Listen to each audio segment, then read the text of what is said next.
Joining us now for World Brief and the review of some of the headlines of today's newspapers from around the world is Adefemi Akinsanya.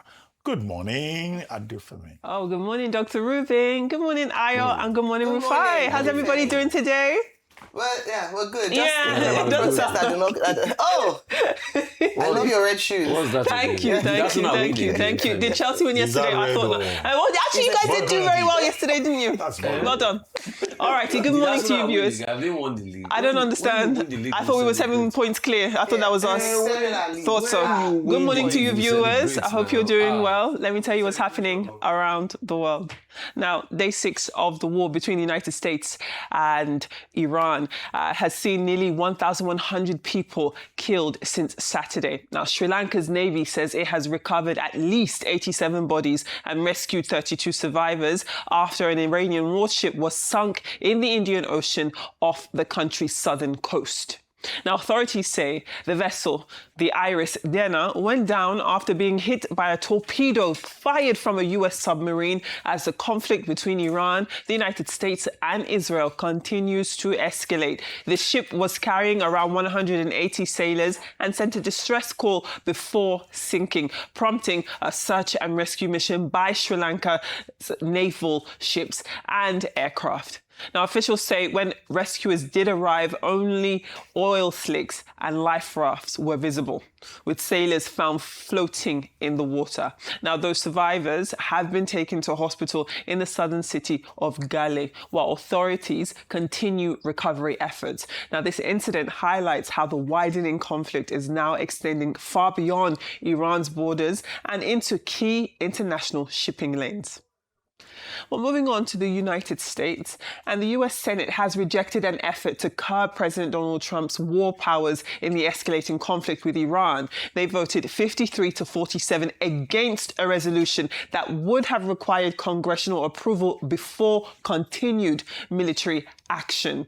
Now, the measure introduced by Democratic Senator Tim Kaine aimed to halt US air and naval operations unless authorized by Congress. Most Republicans oppose the measure, arguing the president must retain authority to respond to threats from Iran, while Democrats warned the conflict risks expanding into a prolonged regional war. Now, the vote largely split along party lines, as you can imagine, with Republican Rand Paul backing the resolution and Democrat John Fetterman voting against it. But the vote failed, and the vote failing, it does mean that the Trump administration can continue military operations alongside Israel against Iranian targets as the Middle East conflict continues to widen. So let's take a listen to what US Senate Minority Leader Chuck Schumer had to say about this situation. This is insanity. Americans just spent the last 2 decades fighting and dying in the Middle East. And Pete Hegseth says, we're back for more. How many parents watch their kids ship off and fight and die in Iraq and Afghanistan? How many sleepless nights did families have over the last 20 years worried about their loved ones? How many headlines did we watch over the decades of troops getting shot down, of convoys being attacked, of wounded soldiers returning home forever scarred by the horrors of war? Now to the United Kingdom, where the Ministry of Defence says a drone that targeted RAF, Royal Air Force Akrotiri base in Cyprus did not originate from Iran, though the launch point remains unclear. Now, British officials said the drone was aimed at the Royal Air Force installation at Akrotiri, which is a strategic UK base, in the Eastern Mediterranean. Now, authorities did not specify where this drone was launched from as investigations continue. The incident comes after the United Kingdom pledged support for the United States during this ongoing conflict with Iran. And speaking of the United Kingdom, that repatriation flight out of Oman, which we discussed yesterday, it has actually failed to depart. The plane was due to depart the country's capital of Muscat at 11 p.m. local time on Wednesday, which was 7 p.m. UK time, and it didn't take off. It has been described, the situation, as a complete shambles. We will continue to bring you updates as we get them. And finally, on the World Brief today, Venezuela's interim president, Delcy Rodriguez, says Caracas will work with the United States to develop the country's vast mining sector following talks with Doug Burgum in the presidential palace. Now, Burgum, who leads President Donald Trump's National Energy Dominance Council, said more than 24 American mining companies are ready to invest billions of dollars and create thousands of jobs. Venezuela's government is now preparing reforms that would open the mining industry to large foreign firms, similar to recent changes allowing greater investment in the country's oil sector. Now, Venezuela does hold major reserve of gold, diamonds, and rare earth minerals which are commonly used in highly sought-after electronics. But illegal mining remains widespread, with environmental damage, criminal gangs, and corruption long linked to the industry. So the move does come as former President Nicolas Maduro faces a trial in the United States where he remains incarcerated over alleged criminal activities. Accusations he has always denied. And now we can see perhaps why the United States set its sights on Venezuela.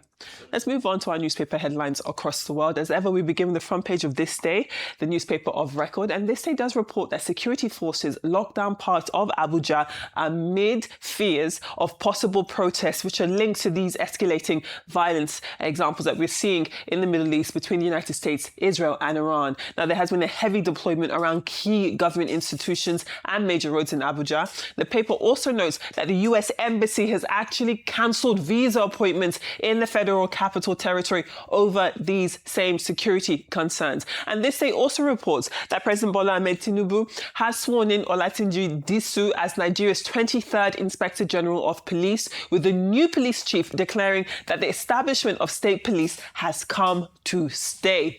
Disu also inaugurated a 7-member steering committee which will work on the framework for state policing, and he pledged zero tolerance for any abuse of authority. And lastly, on this day, we can see that President Bola Ahmed Tinubu and former President Goodluck Jonathan, they've both congratulated their counterpart, former Nigerian leader Olusegun Obasanjo, on the occasion of his 89th birthday, praising his contributions to Nigeria and to Africa. Let's take a look at the Daily Sun this morning. Thank you. So the Daily Sun reports that the Independent National Electoral Commission has started reviewing political parties' guidelines ahead of the 2027 elections. They've been pledging to enforce credible party primaries while also issuing clarifications and certificates of return to the winners of those recently concluded Abuja Area Council elections. Now, moving on to the Punch, we can see that the federal government, the Federal Executive Council the FEC, the Federal Executive Council, it's chaired by the President Bola Ahmed Tinubu, and he has approved about 1.21 trillion naira for 6 major road projects. This includes the Ibadan-Ilesha dual carriageway, among other major projects happening across Nigeria. Let's take a look at the Daily Independent, because we're still talking about the President.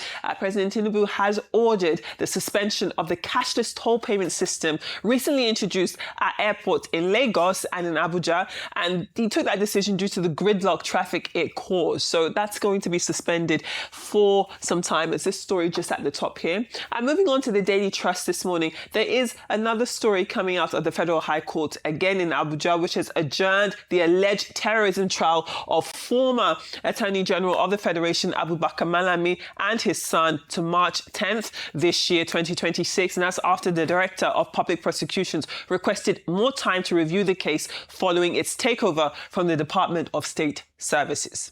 So we're still staying with the Daily Trust because it is reporting. Sorry, let's just go back to the Daily Trust for one moment.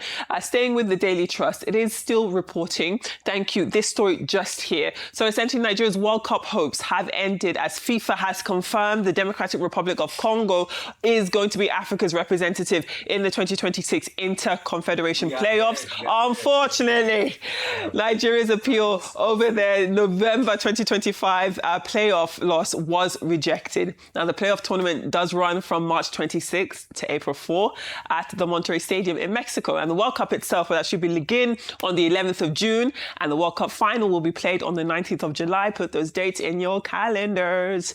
Now let's take a look at the New Telegraph.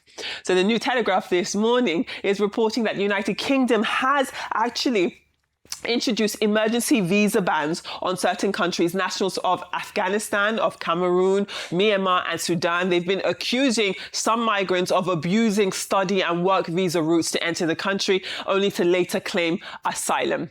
And then we have our UK papers. Let's take a look at the UK Guardian, because the UK Guardian is reporting our world briefly, which is that the United States has warned larger waves of attacks against Iran coming after it sank that Iranian warship off the coast of Sri Lanka, where at least 87 people have been killed.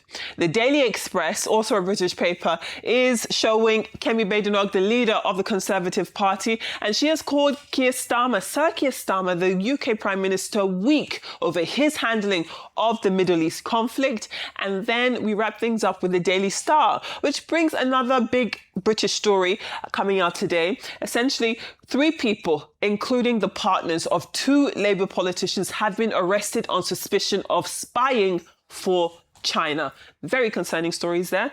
I'll come to you for your analysis and your thoughts now. Those were your newspaper headlines and your brief. Love to hear your thoughts. I will say to the contrary. Starmer, strong. Kemi can say weak all she wants. Starmer is defending the sovereignty of his country, and it's allowing cool head to prevail. Exactly what the Canadians still are looking at. Yes, they keep talking about the contravention, of international laws. Yeah, they say they're going to stand by their allies, which is just cliche, but they're looking at the contravention of international law. Look at the case, what they blamed Iran for. The Akrotiri base in Cyprus. Turns out it was in Iran. So Starmer was right. And on the contrary, everybody has woken up. And that's why Sanchez of Spain too is talking tough. America cannot drag anybody into a war like they did before, not even when it's a rude Trump, the way he does it and he condescends on other leaders and he talks to you like a child.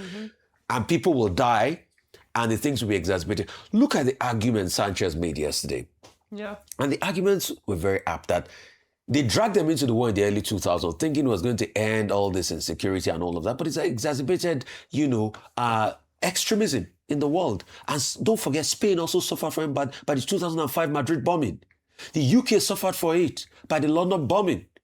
You remember even it affected us here in Nigeria. You remember the case of the woman that lost a child, that had to write a book about it for the love of Anthony. So everybody was affected by the London bombing, and this was because of the Fatai Williams. This was because of the extremism. So they are just telling Trump, you can't drag us into it. The question you should ask him, and look at the session yesterday with Hexet, they don't know a way out. They don't know an end goal. Now they're saying they want to extend it. Now, yes, up to 8 weeks. Bernie Sanders is now saying, because of the depletion of their arsenal, they might be going back to Congress again to look for another 500 billion to put back in their arsenal. These are things we're saying. The last story, you can see the hegemony of America. So for all of those that condemn Iran, I'm not saying Iran is perfect. They also kill their people, which is wrong. But look at what America is doing in Venezuela. Now you want to tap into mining. Exactly. That's why you removed Maduro. So it was not because of any corruption charge or anything. Exactly what you did with Operation Ajax under Mossadegh in 1953. The only offense Mossadegh had was, we'll nationalize our oil. The Iranian oil will be for the Iranian people, not for BP and the British people and Americans. But you said no. So you invaded, you removed him, you brought in the Shah that was going to favor you. And you built an hegemony there. Exactly what is happening to Venezuela now. And they've taken out Maduro. For all of those that argue and think this is about nuclear weapons, the science, all the empirical proof are there that this is not about nuclear weapon. Because if you want to talk about the world's stability, Israel has got nuclear weapons. Has Israel ever submitted themselves to the inspection of the IAEA? No. Have they ever accepted in public that they have nuclear weapons? No. So why are we treating ourselves with an unfair standard? Israel can have it, but the Iranians are stupid, right? Thanks, all right. Okay, so Kemi Badenoch, that's the leader of the Conservatives' accusation of Sir Keir Starmer, the Prime Minister of the United Kingdom, has been weak. Of course, aligns with or echoes what President Trump said 2 days ago, which is that he wasn't playing like his predecessors. You would highlight, if you wanted to look at the symbols of strong leadership in the United Kingdom, you'd look at people like Churchill, and they were not people who would shy away or run away from a war. they embraced it, and they would usually stand with their allies irrespective. I'd mentioned this yesterday. You look at people like Tony Blair, Margaret Thatcher. These were symbols of strong leadership in the United Kingdom. This statement would also be at a time where the fragility of Keir Starmer's leadership of the United Kingdom. So beyond security, this is an added weakness to his portfolio of weaknesses, because that has been drawn his handling of the economy, his handling of protests internally in the United Kingdom, which some have said might also be his, a rationale for his position, because he's having to deal with internal insecurity. Having to add a proxy war to that would not all go well for his administration. However, like I said yesterday, the opposition is taking advantage of this, leveraging this to push the agenda, to position him, to put him up as a weak leader. And that's where weak comes up from. He's moved away from traditional United Kingdom leanings in terms of supporting their allies without question, whether or not they agree with the reason or rationale for war or not. The UK traditionally aligns and supports its allies, in this instance in the United States of America. When it comes to his base for Trump, I'd said earlier that what they would be looking out for, despite them talking tough, would be a way to end this war, because whether or not you like it, he likes it or not, it's going to affect the midterm elections. It's going to affect his base. An election is coming up that he has to win. And so one of the things that we'll be looking to do is to see how we can de-escalate tensions to ensure that this war, that perhaps the response or the reactions were unanticipated, to see how they can contain it despite the incursions so far. A quick take on the suspension of the electronic tolls at the Murtala Mohammed Airport. One other thing I noticed when I went there last week was following the fires of last week, there's now manual transmission of tickets, and this has caused a bottleneck and made it very difficult for passengers to fly. Add to that this tolling system that was introduced all of a sudden. So what I'm calling on the government or the fan to do is to find a way to automate the process. We are not living in the Stone Age. You literally have your ticket written by hand, and that slows down the process, as you can imagine. And that was one of the things that workers had said, let's highlight so that they can do something about it. Yes, fires happen, but they can do something to ensure that the processes are a bit more efficient at the airports. Agreed. Thank you. Okay, the congressional vote in the United States Senate, which ended 53-47 because two persons decided to cross the aisle. Fetterman, Democrat, Pennsylvania, and Rand Paul, Republican, Kentucky. Is based on the provision of the War Powers Act of 1973. In that War Powers Act, it says that presidents have broad powers to go to war. But the clause is that you have to inform Congress within 48 hours to go and seek approval. Now, Marco Rubio, Secretary of State, says that's what President Trump has followed. But we all know that President Trump has a lot of contempt for the American Congress, which he considers redundant. And that's why he has said he followed his own mind to do what he has done. So whatever Marco Rubio says, that's the opposite in terms of what Trump has said. However, the same legislation is going to be considered today in the House of Representatives. But whatever the outcome is, I do not think that President Trump cares one way or the other, whether Iran comes to the World Cup or or the Congress decides to support him. So that is that about that. As for Sri Lanka is very neutral in the conflict. And the president of Sri Lanka, the Sri Lankan authorities have in fact called for peace and for cessation of hostilities. But Sri Lanka is saying that it had to intervene when it got a distress call, even if, the issue was out of its continental shelf. But it was, within a search and rescue operation region, and that was why they intervened, not necessarily because they are part of the conflict. However, the ambition of the United States is to destroy the Iranian Navy. So, and that's why they use submarine. The first time they will use a torpedo since the end of World War II in 1945. And Pete Hegseth, the defense secretary himself, said that much. The ambition is to destroy Iranian Navy anywhere in the world, which speaks to the further escalation of the conflict. Finally, Pedro Sanchez, the Prime Minister of Spain, has already responded to President Trump to say that He is opposed to war, and he believes that what America is doing in Iran, alongside Israel as the aggressor, is against international law. And that whether Trump says he's going to stop trade with Spain or not, his position remains the same.